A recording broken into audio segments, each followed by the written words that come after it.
I've got Michelle Shinagawa here today from Purple Fish Healing.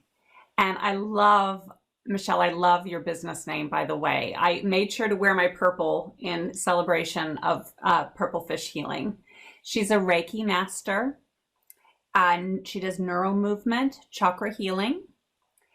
She does guided meditations and aromatherapy. She lives in New York. And I met this beautiful goddess a few years ago at a chakra therapy training with Anna Dea Judith, and it was just instant connection. I just loved her as soon as I met her.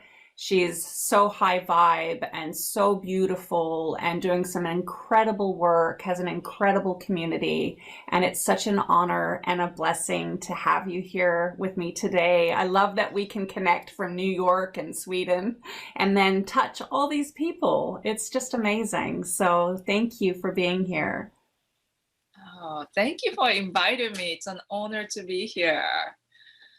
So since today is a day of heart chakra, I wanted to take a moment with everyone and connect with our heart first before we start talking. Is that okay with you?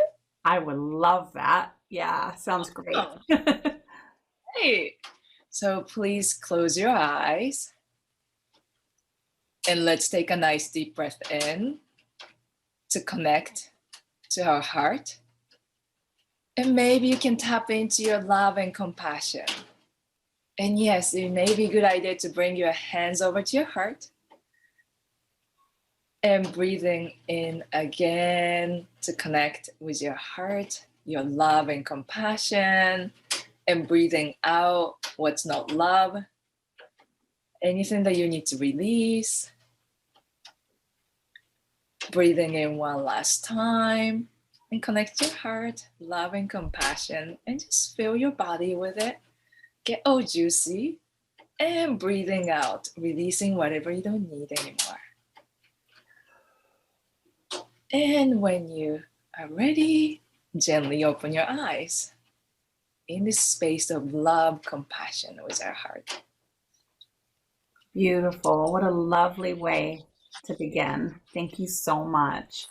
So the theme of the summit is Awakening the Goddess Within. So that would be my first question is, what does that mean to you, the awakening of the goddess within?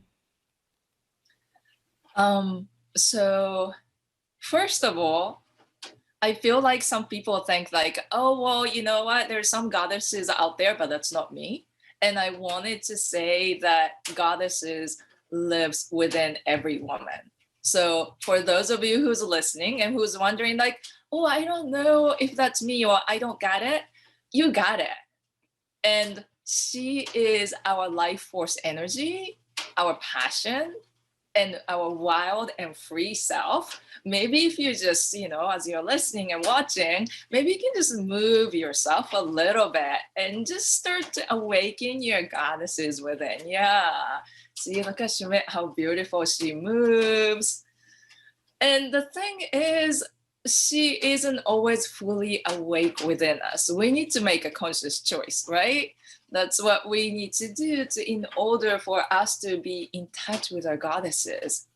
So often it may require releasing the layer of insecurity or the fear or the injury from the past. And then maybe the stories we might have made up about ourselves, about like what we should be. And once you do that, maybe you're able to meet the goddesses within you if you haven't met her yet, this beautiful goddess. And the thing is, I think we can all relate to that we women often are exhausted, overwhelmed, overworked. And now even in this world where we may be home all the time, there's more things that we may have on our shoulder than ever before. We have so many roles, right? Some of us all of a sudden became a teacher on top of everything that you needed to do is homeschooling. And we also may need to compete in our work environment. So the thing is, we have a high expectation of ourselves that we need to be perfect at everything. And it may not be that it's your boyfriend or husband or your parent who has a high expectation of you, but it's ourselves that has a high expectation of ourselves. And we beat ourselves for not meeting that expectation. So I know, Schamet, you have one or two child? You have two, is that right? I You have have two two children? boys. Yeah, two boys. Yeah. So, and are you homeschooling them, or how are you working in Sweden? Yeah, I did homeschool them at the beginning. And Mm-hmm. that was really, really challenging. I never wanted to be a homeschool mom, so it was like really, really intense. But they're in Mm-hmm. school now. They're in school. Yeah. Oh, good, good. Okay, great. And have you noticed the difference in how you are when you're like so busy wearing so many hats, like trying to tap into your goddesses? How was it for you? Yeah, it was interesting because, you know, for me, I love that you say goddesses because that's how I see it too, is there's this all these different parts. Like I have the goddess mother that is the mom, and then I have, with my husband, maybe the sexy seductress goddess, And then I've got the domestic goddess that cleans the house and cooks the food. And then I've got my Diane goddess that gets things done. And so there's all these different aspects and parts. And I did notice when, with COVID hitting and then homeschooling on top of it, that became a bit shaky, a little Mm-hmm. bit harder with all the different roles and all the different expectations. So actually, that's a really good question. Like when we are, having to step into these roles of all these different aspects of the goddess. How do we manage that? Like, how do we, yeah, make that work for us and not against us? Yeah. Yeah. What I noticed is that first is actually it's great to have a vision of how you can be as goddesses. And it's not so great to have expectations. So, like you were saying, it's a lot to being able to manage all your goddesses, right? The cleaning goddesses and the mother goddesses, and now all of a sudden the teacher goddesses within you. And so the thing is to create a vision and live into the vision, but drop the expectations and creating the collaboration. I think we're going to talk more about creating collaboration later, but often when we have expectation of ourselves, then we project that on other people. So someone like you who live with your husband, or some other people may live with their boyfriend or their partner, and when they look at us, and they may be just looking at you and going like, oh, I love her, but we just think, oh no, he thinks that I'm not doing it right? Like, oh, he thinks I didn't clean enough because I was too busy homeschooling my boys yesterday. And then we start going crazy. And then also we resent. So you probably don't do that, but many of us, we make stuff up in our head. And it's often our story we project. So if we actually check in with our partner, they're often not thinking what we think they're thinking. And we can also go ask for help. So creating more, this is, I think we're going to talk a little bit more about having sacred masculine help you, contribute to you, provide for you, instead of trying to do everything ourselves and be exhausted. And the thing is, most of the time, your partner is hoping that you go take care of yourself, right? They just don't know how to support you or take care of you. So we often made up things in our head like, oh no, he just asked me to do this. You know what? He's like, he want me to like do everything. And it's just that often we don't really communicate so well. So what I teach is I teach women how to understand men, because in case if you haven't noticed that, doesn't it seem like they speak completely different language even if you guys grew up from the same country? Yeah. So true. Yeah. So I grew up in Japan and I had to learn English to be able to thrive in this country and then also learn American culture. And then I found out that, oh, I need to learn Menglish and in their own culture, even if they come from the same culture. So we don't communicate so well. And I'm kind of generalizing men and women, but it could be thought as masculine and feminine because we also communicate when we're in our masculine and feminine too.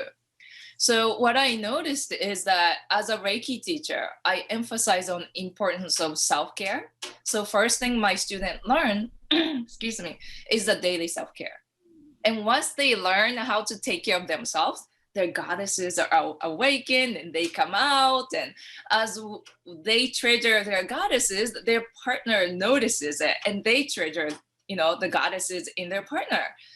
And when things happens, right? Like when you need to homeschool the kids or like all the extra things happen and then you get weighed down and then your goddesses are gone and there's this like dried up, really cranky person who's around, then my Reiki students partners often just say, and like a lot of my Reiki students, right? They're married with children or really busy corporate executives. And so it's so easy to just get dried up if they don't do the self-care. And then their partner will look at them and their partner often don't know much about Reiki or any spiritual healing or anything or spirituality, but they just go, why don't you go do that Reiki thing? Because they know that will bring your goddesses back, right? Some of my students, actually their husband will come to the class with them, then they can help them awaken the goddesses within, right? By taking care of them, helping them with self-care and giving them energy. But even the ones they have no knowledge about spirituality, they can tell when they're interacting with you that when you do take care of yourself, like doing Reiki self-care, that their goddesses arises and they're around and they want to have that version of you back. So that's why they're like, oh, why don't you go do that thing, right? Like if you're someone who doesn't do Reiki, then it could just be like, I'm sure your partner said like, oh, why don't you go do that like massage thing or like pedicure or manicure? Because they know when you take care of yourself, you come back being this radiant goddess. So it's really important to check in with ourselves and finding out where, like, let's say you're a car and this is a gas tank, right? You can't be running on empty all the time, which unfortunately I feel like is what a lot of us are doing. We just have to take a little bit of a time. We just have to gather up a little bit of a courage to ask people around us to give us a little break so we can just go out and fill our tanks.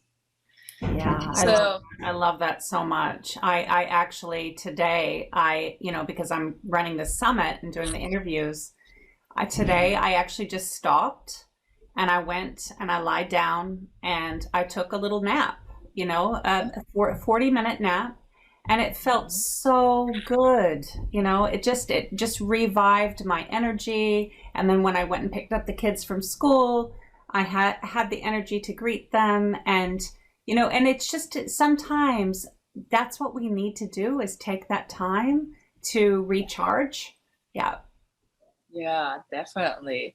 And you notice that, your kids probably interacted with you different because, oh, there's my mommy who's goddess, right? And instead of like, and I'm sure you're never cranky or, dried up, but I'm a mom. There are cranky, dried up times, but I do my best. but yeah, they do feel the difference in you, right? Yeah, definitely. Yeah. So do you have some tips to share with everyone that's watching right now so that we don't end up dried up and cranky? Yeah. So first thing is to allowing yourself, right? That I feel like is the hardest step. because you can find your own mani-pedi or massage or anything that would fill your tank. Like, you know how to fill your tank, but we often don't allow ourselves. We don't think we deserve it. So if you feel like you cannot awaken the goddesses inside of you for yourself because you feel it's too selfish, then please remember the people in your life who you love the most, right? Like in your case, your kids or your husband, they get to be with you as a goddess or goddesses instead of the dried up version of you. So if you can shift your mind, right? When you started to feel cranky and you're like, okay, I am totally not my goddesses right now, then maybe you can think for your children or your partner, like, okay, so what if I awaken my goddesses inside of me? What would it be for them? And then maybe you can ask for help, or you can go take a nap, or you can go do whatever that brings you back. Because we are the life force energy for people in our lives, right? We're the source of the creation for this world when we can bring our goddesses out. So can you allow your goddesses inside of you to flow through us, to express ourselves fully, so that people around you can feel the life force energy and they get filled up from you? Yeah, I love that. I love that so much. And I guess, it's really a different thing for each person. Like for me, having a nap or going for a walk in the forest fills up my cup. But, those that are listening, it's like doing what makes you feel good. Maybe it's turning the music up really loud and having a really good dance, or yeah, exactly. Yeah. Let's see. I had a couple more questions for you. I love that so much. Thank you so much. So, oh, right. So empowering women. So you had some information, or you wanted to talk about how you empower women. Yeah, so my belief is that women can be more empowered if we can heal our past injuries from the masculine. The need to compete with the masculine and thinking it's better to be masculine in this very masculine world. So I'm not saying that we should not be part of the competition, right? Well, us women can switch from masculine to feminine very easily, especially when we train ourselves. But often if we think, and most of us, I feel like most women think, oh, masculine is better.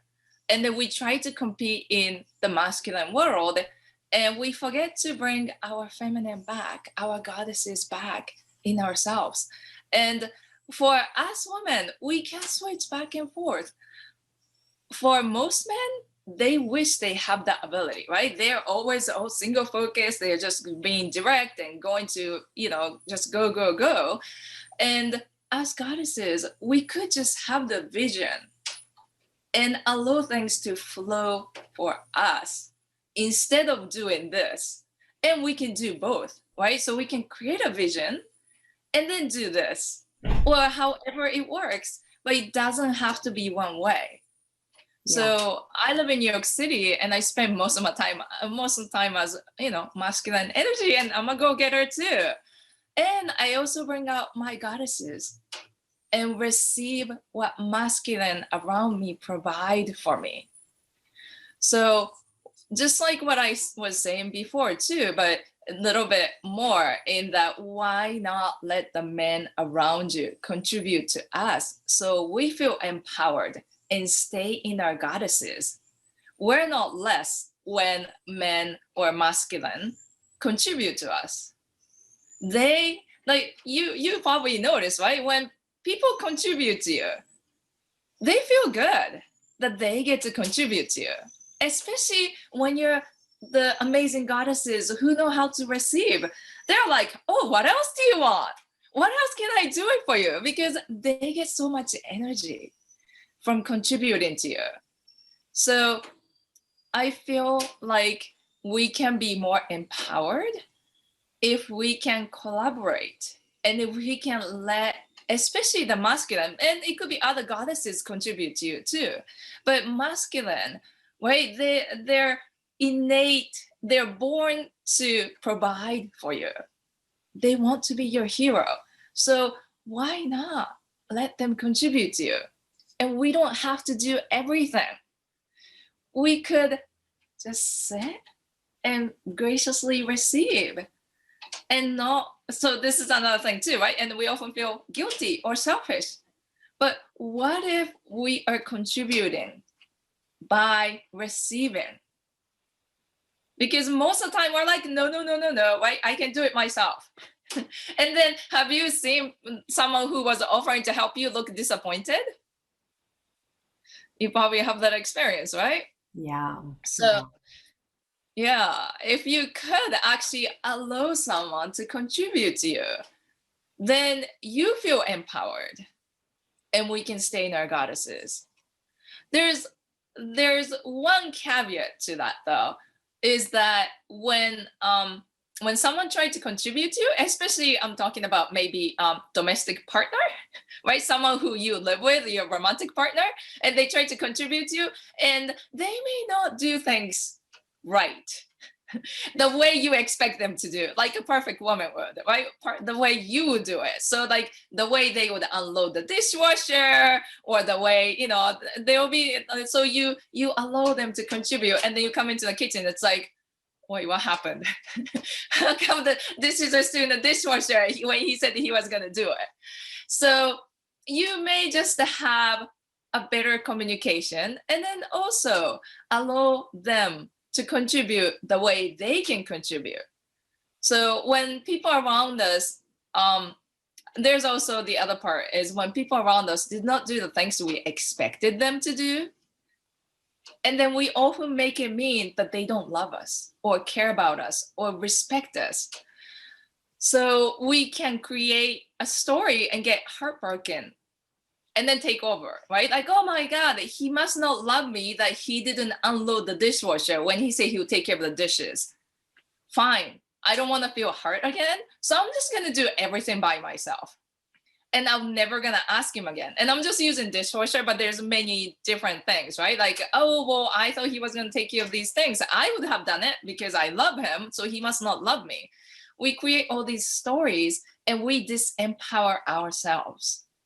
So if we can stop disempowering ourselves and allow people around us to contribute to us and create a collaboration. Because what often happens is that after we make those stories up, it's like, oh, I don't ask anyone anything because they can't do it right. Or because I get heartbroken because I had this expectation and they don't do it. And that means they don't love me. And we keep taking over and becoming better men, right? Like, oh, I can do so much better than you. And there's no room for our goddesses to come out and play because we're so busy, like, okay, I gotta do dishes, I gotta cook, I gotta do my work. And, even at work too, right? You can have people around you contribute, but instead we just take over everything.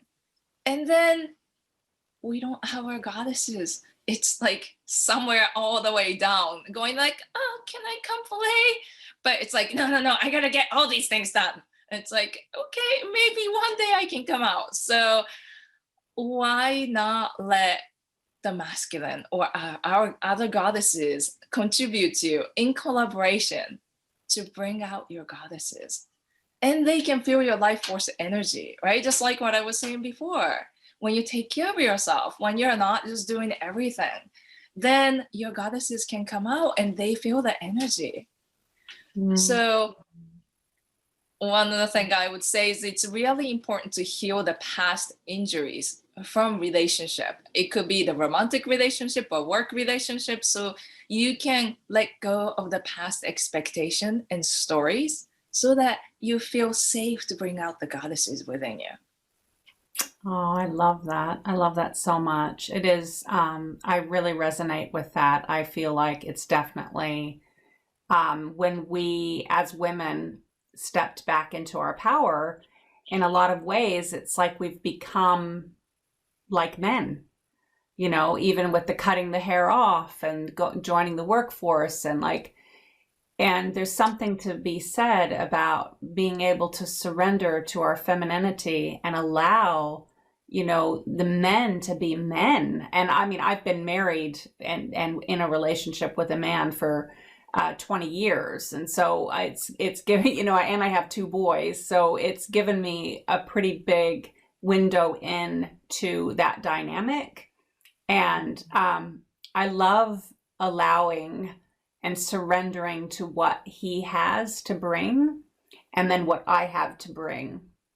And they are different things. And if we can keep, you know, that collaborative energy, it's very, it's beautiful. It's actually really beautiful. Yeah. Yeah. Yeah. It's the collaboration of the sacred feminine and sacred masculine.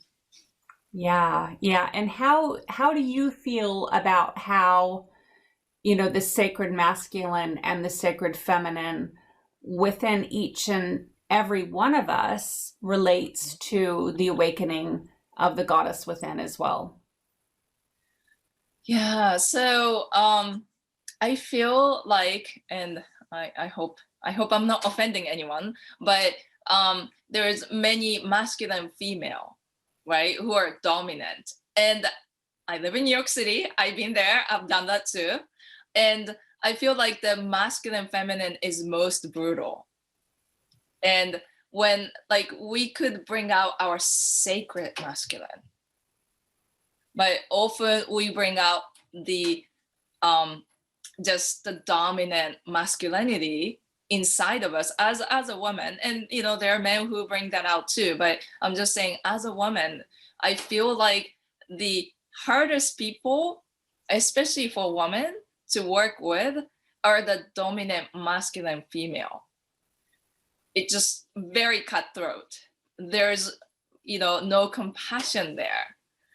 And what I noticed is that if we can honor each other, right? If you come across someone like that, then you can, if you learn how to work with the masculine, you can bring out the best in them and bring out the best in us. So you can work with them to bring out their sacred masculine instead of this dominant cutthroat masculine in them. And I feel like female competition happens because there's perception that there's not enough. And that often brings out the dominant masculine in us and start, you know, competing, and there, you know, there's not enough job, or there's not enough acknowledgement for female in many of the workforce. So you want to be on top, and then if there's other women, then sometimes, you know, some very dominant masculine female will just push everyone else down to climb up. So if you've noticed that, if you have people like that, and I'm sure I've been there too, and I didn't notice, and I've worked with people like that, or I actually work with many of them, right? Just like people like the double who wears Prada, very brutal masculine feminine. Then if you can just honor their sacred masculine within them, if you can learn how to work with them, you can bring out the sacred masculine. And then also, as you're working with them, maybe you can tap into their sacred feminine as well, so that you can end the competition.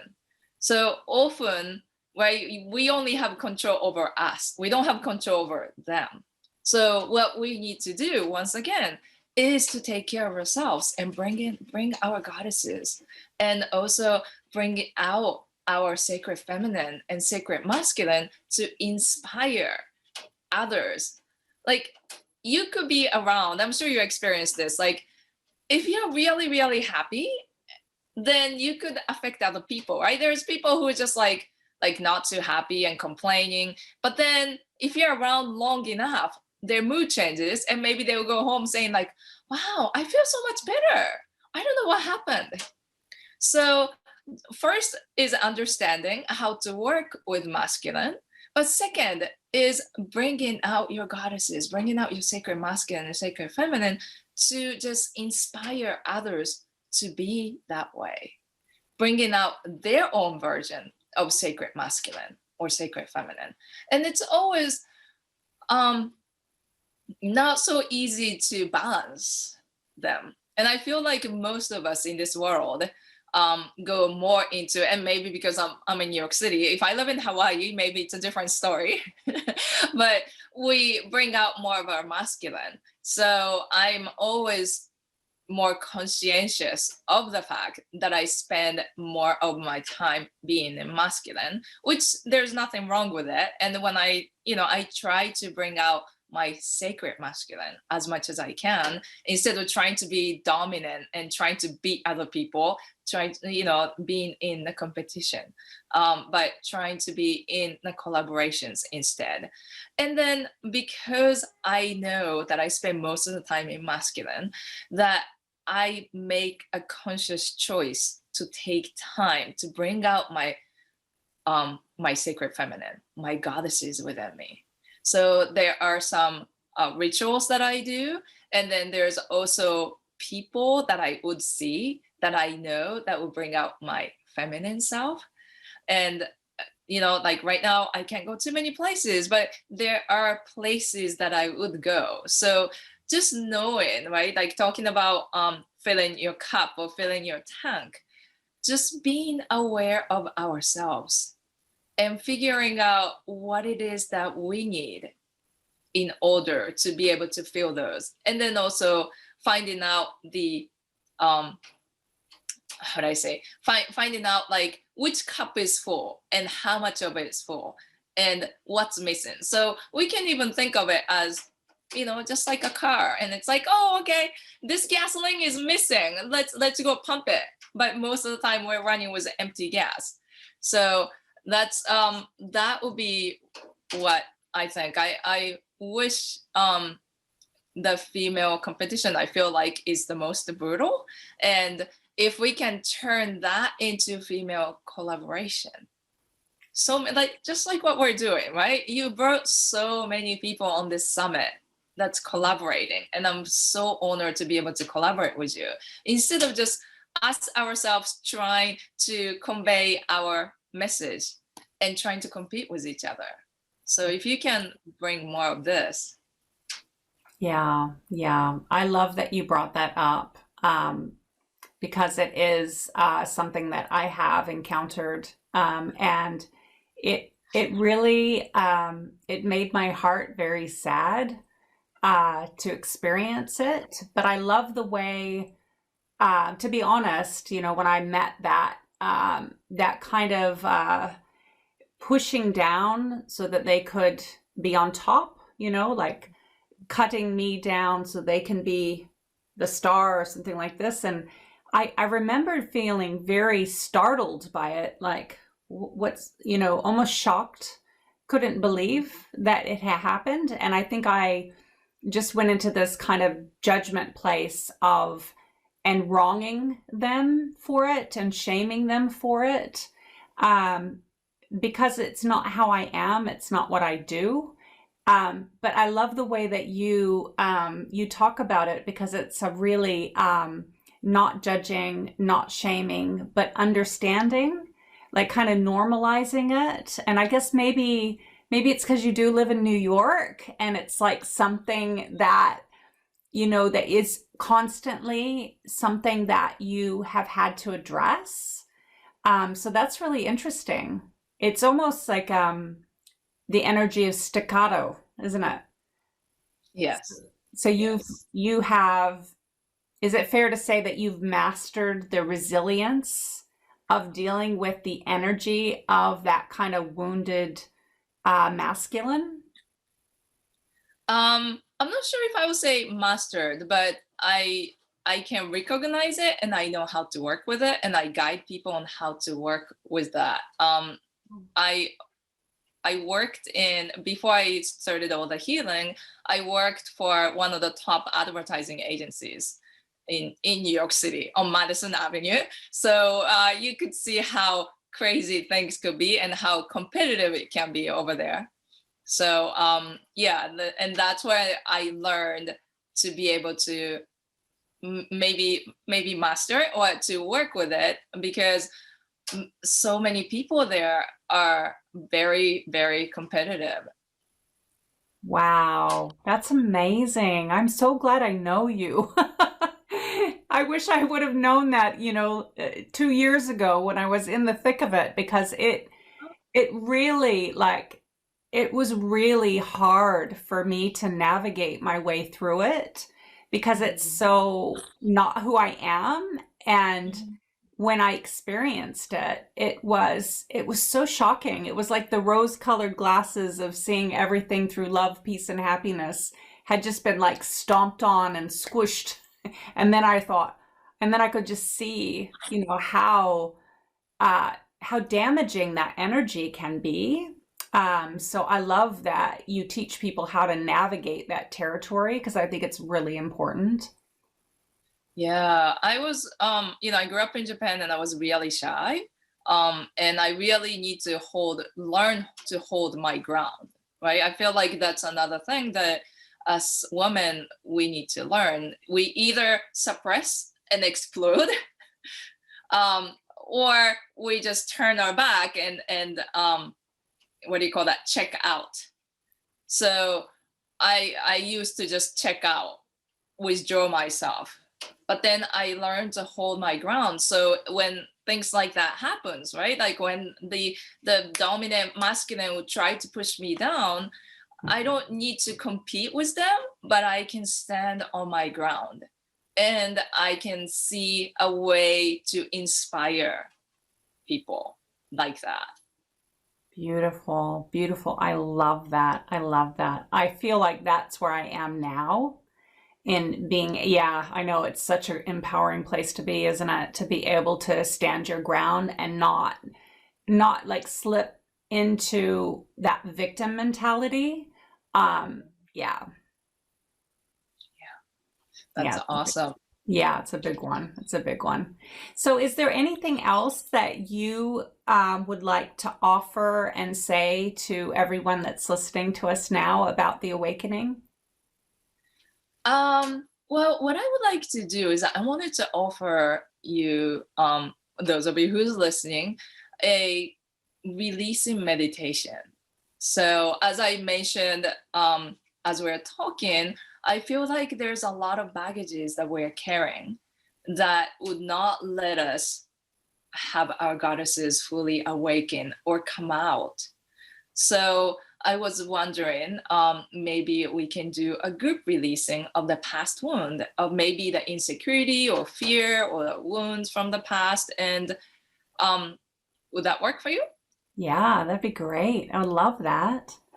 Great. And what do you think? What are the things that are preventing, aside from what I just mentioned, preventing goddesses to be awakened? So I could add that on the list as I am doing the release. Are there Yeah, anything else?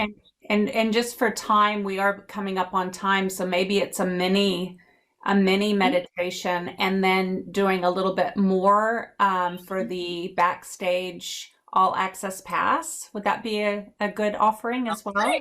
Yeah, I'd Yeah, love to do that. yeah. Um, I think around the competition, I think that would be a really good one. I think that a lot of people I know have gone through that as well. Hmm. Mm. Okay, great. Okay, so let me just first ask you the time wise, how much time do you have?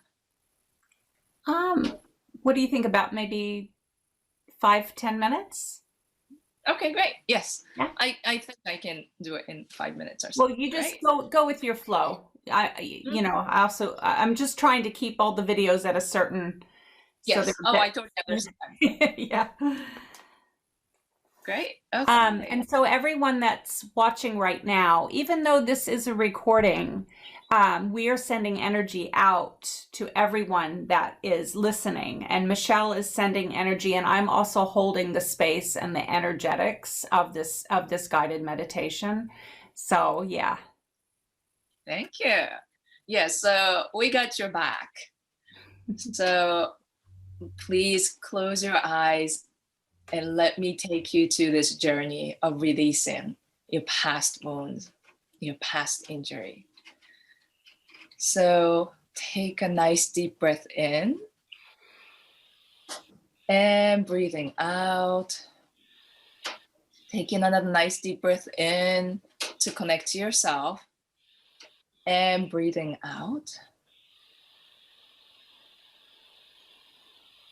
And I want you to be in touch with the feeling that you got from being in competition. Maybe it's you needing the urge to compete with someone, to beat someone down, or maybe it's you being the victim of someone trying to push you down. So I want you to gather that feeling in your body and intensify that. It may not feel pleasant. We are gathering everything to release it. So don't worry if you could just gather as much of that feeling of being in competition, whether you're competing or someone is competing with you and feeling pushed down. I want you to bring that feeling up and bringing it into your body. And maybe some insecurity that you have about yourself that's not letting you bring out the goddesses within you. Maybe you don't feel good enough or no one loves you, and the feeling that how could I be a goddess if I don't blah blah? How can I be a goddess if I'm not like blah blah? Any of those things. I want you to bring that out. This is a place to bring that out so we can clean it up. And maybe there's some fear of rejection, maybe a fear of not being not good enough. And then bring that out and feel that feeling of that fear in your body. And now maybe bringing out the wounds from the past. Maybe there are people that hurt you. Maybe there are things that you expected that didn't happen. And maybe you just made it mean that they don't love you or care about you or respect you. So all that injuries from the past that you feel like, oh, I can't rely on anyone. I want you to bring that up and feel that in your body. Feel that emotion. And now you gathered up all those emotions. I want you to intensify it. And then now I'm going to ask you 4 questions. And you can answer them in your own space. You could say yes or no. It's up to you, whichever is valid for you. Can you welcome this feeling that you have in your body? And could you just let it be here?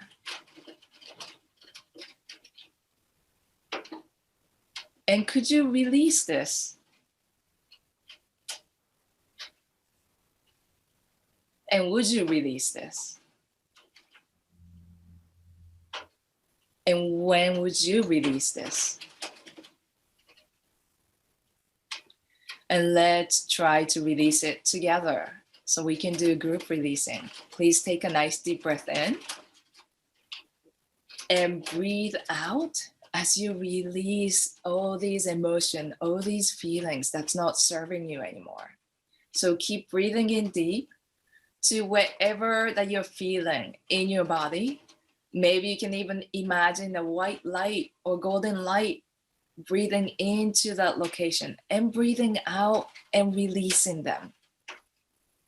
Keep breathing in and breathing it out. Maybe it helps if you move your body, like shake your body a little bit, wherever the point or the part of the body that has that energy, that emotion.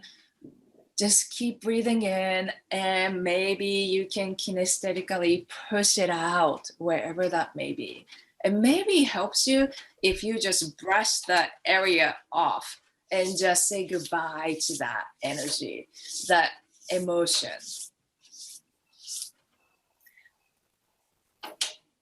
And we will do this releasing in a much deeper way. But for now, trust that you released as much as you can, and it will keep releasing as the day goes on, as the week goes on. So now what I want you to do is coming back to the place of feeling the love. So can you bring your right hand over to your heart and feel the love? Maybe you can think of your loved ones, or maybe you can think of the puppy or kitty and feeling the love from them and radiating the love out of you from your heart. And now bringing your left hand over to your heart and feeling the compassion. Maybe remembering the time when you had the most compassion. Maybe the time when you're experiencing so much compassion from someone else. And feel your heart with your feeling of love and compassion. And keep filling it up. And keep filling your whole body with love and compassion. And when you're ready, open your eyes. Oh, I love that. That was so nice. Thank you. You're welcome. And that's the quicker version of it. So the full version, we will be offering it at later time. In the all access pass. So those of you that are watching, and if you want more of this beautiful goddess I'm calling it the all access backstage pass, then she'll be offering a longer version of this meditation. And there was, you talked about a PDF file as well? Yes. So because we don't understand how men communicate and behave, we often bring out the worst in them. And if we know how to communicate with them, you can bring out the best in them, the sacred masculine. So I say men to generalize, but it could be a woman's sacred masculine. So I have a PDF that talks about 7 steps to get what you need from men. Most of the time, the reason we don't get what we need from men is because of the misunderstanding. And we have been heartbroken many times, and we carry into the next relationship. And we often struggle because we are projecting our past injuries into the future one. So your current man in your life may be paying for the past. So, and that makes it really hard to be able to collaborate. So in the PDF, it talks about 7 steps to get what you need from men, which help you see and understand what you need to communicate with men. So I help women understand masculine and teach Menglish so you can be treasured as the goddesses that you are. And I also facilitate releasing that's deeper than what I just did for that heartbreak or the injuries that you had, so you don't have to carry it around anymore. Wow. So, wow. Thank you, Michelle. Thank you so much. I am so excited about that. I mean, I've been in my relationship since 1998. However, it's always good to learn more and have more tools in the toolbox. I think that is so important right now, tips and strategies and wisdom on how to navigate the sacred masculine and the feminine. So, so important. Thank you so much for that very, very generous and kind offer. You're welcome. Thank you so much for having me. And yeah, especially right now, most people are stuck at home and spending more time with their partners, and being able to understand and actually really enjoy the time together as opposed to fighting with each other and needing to, leave the house or trying to find your own little space within, your home. Yeah, my husband and I, we call them coffee wars because we're both working from home now, and we come in and we have the little espresso machine. It only makes one coffee at a time, so it's like my coffee, your coffee. So we had the coffee wars for about like 2 weeks, and we would laugh. Now we've got this really beautiful thing going where we share each half with each other. And so now there's no more coffee wars, but it was kind of funny for a little while. It's Yeah, those it's little things though, isn't it? It's just the little things. It's like it makes you feel so loved when your partner will save you just that little bit of coffee. Yeah, I know. It's such a big difference, right? And then that makes you want to spend more time with them. That you're like so happy that you actually get to stay home all day, as opposed to, sometimes it's just like, oh my God, I gotta get out of here. So just it's a little shift to be able to, and also having all these experiences that just like cleaning the house, we need to keep clearing all the things that we build up. Yeah. Yeah. I actually really wouldn't want my husband to go back to work now. I've gotten so used to having him here. And honestly, like I really like having him home. It's really nice. And I mean, I didn't feel that way initially. At first, it took it took an adjustment period, but now I just love it. I think, in so many ways, so much good is coming out of this pandemic. So, Yes, yeah, that's great. That's so great to hear. yeah, yeah. Well, thank you so much. I mean, I'm looking at the time and probably should go, but oh, I could hang out with you forever. I love you so much. Thank you so much. What a delight to have you here today. And yeah, I'll talk to you really soon, honey. Love you so much. Love you. Thank you.